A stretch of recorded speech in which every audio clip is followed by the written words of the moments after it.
நம்ம ப்ரான் அதாவது இறால் எப்படி செய்ய போகிறோம் என்பதை உங்களுக்கு நான் காட்ட போகிறேன். வாங்க வீடியோக்குள்ளே போகலாம். அதுக்கு முன்னாடி வீடியோலாம் உங்களுக்கு பிடிச்சிருந்துச்சுன்னா லைக் பண்ணுங்கள், கமெண்ட் பண்ணுங்கள். அடுத்த டிஷ் ஏதாவது டிஃப்ரெண்ட்டாக போனால் கமெண்ட் பண்ணுங்கள். ஹாய், வாங்க இன்றைக்கி இறால் எப்படி செய்கிறதுன்னு பார்ப்போம். இதுக்கு தேவையான பொருள் இஞ்சி பூண்டு ஒரு பல்லு தான் எடுத்துருக்கிறேன், தக்காளி வெங்காயம், இதுக்கு தேவையான இறால் எடுத்துருக்கிறேன். வாங்க இதுமாரி வானலில் வச்சுங்க.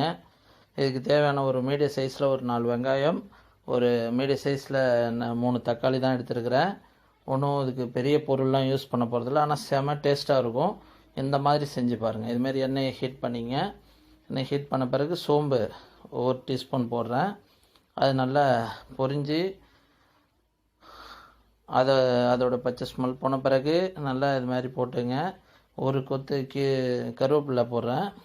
பார்த்துங்க, இது நல்லா பொரிஞ்சு நல்லா மொறுமொறுனா ஒரு ஸ்டேஜில் ஆனியனை ஃபஸ்ட்டு போட்டுக்குவோம். ஆனியனை இதில் பொன்னிறமாக இருக்காதீங்க, ஒரு சாதாரணமாக நார்மல் மீடியம் கண்டிஷனில் இப்படி வதக்கிங்க. அது நல்லா வெந்த உடனே தெரியும். அது ஆனியன் நல்லா வேகும்போது நல்லா தெரியும். பாருங்கள், அப்படி நல்லா மிக்ஸ் பண்ணிங்க, நல்லா வறுத்துங்க. இந்த மாதிரி கண்டிஷனில் இஞ்சி பூண்டு பேஸ்ட்டு 1 டீஸ்பூன், அதாவது ஒரு 25 கிராம் போதும். ஒரு 1/4 கிலோ தான் எடுத்துருக்கிறார் ஆள், அதுக்கு இது போதும். அதை போட்டு நல்லா பொரிச்சிங்க. எல்லாமே இப்போ ஹை ஃப்ளேம்லேயே வச்சு செய்யுங்க. அப்பொழுது லோ ஃப்ளேம் சொல்லுவேன், இதுக்கு மட்டும் ஹை ஃப்ளேமில் வச்சு செய்யுங்க. இப்போ அடுத்தது தக்காளி போடுறோம். பாருங்கள், இந்த தக்காளி போட்டோம்னா நான் இப்போது சொல்லுவேன், அது கூட சால்ட்டு ஆட் பண்ணணுன்னு. அது மாதிரி இதுக்கு தேவையான சால்ட்டு ஒரு 1/2 டீஸ்பூன் ஆட் பண்ணிங்க. லாஸ்ட்டாக டேஸ்ட்டு பார்த்து கொஞ்சம் ஆட் பண்ணிக்கலாம், ஓகேவா? இப்படி மிக்ஸ் பண்ணிங்க. இப்போ தக்காளி போட்டால் அது கூட சேர்த்து 1/2 டீஸ்பூன் மஞ்சத்தூள். நான் இதில் என்ன செய்கிறேன்னா கரம் மசாலாவும் மட்டன் மசாலாவும் சேர்த்து ஒரு 1/2 ஸ்பூன் எடுத்துக்கிறேன். அதோடு சேர்த்து அது பாருங்க, அந்த 1/2 டீஸ்பூன் தான் எடுத்துருக்கிறேன். அதோடு சேர்த்து நம்ம ஒரு சில்லி பவுட்ரு 1 டீஸ்பூன் எடுத்துக்கோங்க. ஒரு 3/4 டீஸ்பூன் தான் எடுத்துருக்கிறேன், 1/4 கிலோன்றதுனால ரொம்ப காரம் கொடுக்க வேணாம், நல்லாயிருக்கும். இது மாதிரி ஒரு வாட்டி செஞ்சு பாருங்கள், செம்ம டேஸ்ட்டாக இருக்கும். நீங்கள் செஞ்சு பார்த்துட்டு எனக்கு கமெண்ட்டில் சொல்லுங்கள்.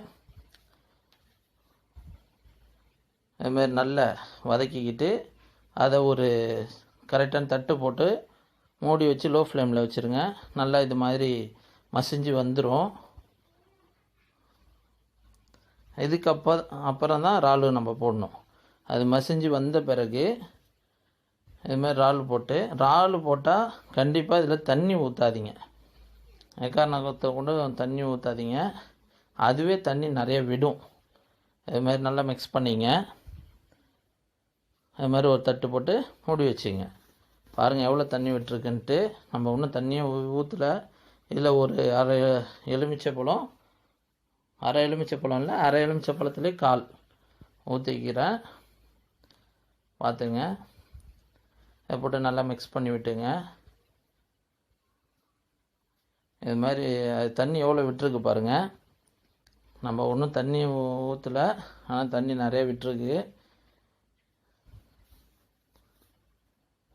இது கூட பார்த்துங்க, நல்லா பாருங்கள் எவ்வளோ சூப்பராக இருக்குன்னு. அருமையாக இருக்குது பாருங்கள். இது கூட ஒரு 1/2 டீஸ்பூன் மிளகுத்தூள் போடுறேன். இந்த மிளகுத்தூள் மட்டும் ஒரு 1/2 டீஸ்பூன் போட்டுங்க. நல்லாயிருக்கும், அருமையாக இருக்கும். எவ்வளோக்கு எவ்வளோ மிளகுத்தூள் போடுறோமோ அவ்வளோக்கு எவ்வளோ சூப்பராக இருக்கும். நல்லா இதுமாரி தட்டு போட்டு லோ ஃப்ளேமில் விட்டுருங்க. அது நல்லா எப்படி வந்திருக்குதுன்னு பார்ப்பீங்க. பாருங்கள் எவ்வளோ சூப்பராக ஃப்ரை ஆகிடுச்சு பாருங்கள். நம்ம இறால் ரெடி ஆகிடுச்சு. ஓகே வியூவர்ஸ், இதை எடுத்து காமிக்கிறேன் பாருங்கள். இங்கே பாருங்கள் எவ்வளோ அருமையாக ரெடி ஆகிடுச்சின்னு. தேங்க்ஸ் வியூவர்ஸ், பார்த்ததுக்கு ரொம்ப தேங்க்ஸ். பாருங்கள், நம்ம இறால் ரெடி ஆகிடுச்சு. இது மாதிரி நீங்களும் செஞ்சு பார்த்துட்டு எனக்கு கமெண்ட்டில் சொல்லுங்கள், சப்ஸ்கிரைப் பண்ணுங்கள் பிரதர். வியூவர்ஸ் ரோல பாருங்கள். Thanks brother, thanks sisters. இன்றைக்கி நம்ம ஒரு ஹெல்த் டிப்ஸ் பார்க்க போகிறோம்.